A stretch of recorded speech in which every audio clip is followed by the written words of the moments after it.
The prevalence of severe emotional and behavior disorders is even higher than the most frequent major physical conditions in adolescents, including asthma or diabetes. Leader of the study, Kathleen Mergengis, says mental health problems do not get the same attention from public health authorities, even though they cost U.S. families around $250 billion a year. I decided to ask a professional who works in the mental health field why mental health doesn't get the same recognition and medical benefits as physical health.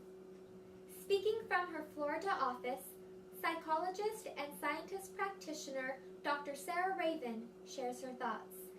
She says many insurance plans do not provide coverage for mental health care, and this conveys the message that mental health treatment is somehow optional, unimportant, or extracurricular.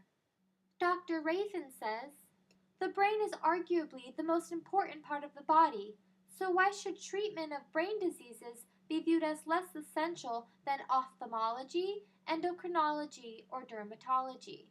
While some Americans have access to high quality mental health care, others find it cost prohibitive.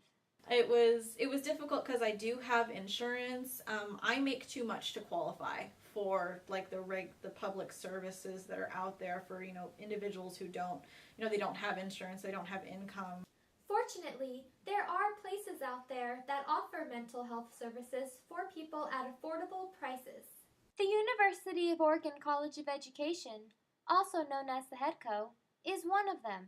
So I was referred to the HEDCO clinic, and they do things there sliding scale, which is what I was looking for. At the HEDCO clinic, you work with graduate interns going for their master's in psychology.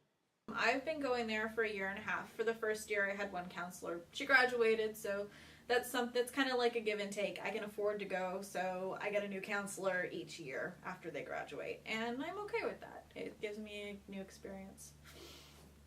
Whitebird is a nonprofit human service agency. Whitebird's been around for about 40 years, trying to offer low-cost, no-cost services to people who need them in our community. Whitebird responds to over 60,000 service requests annually.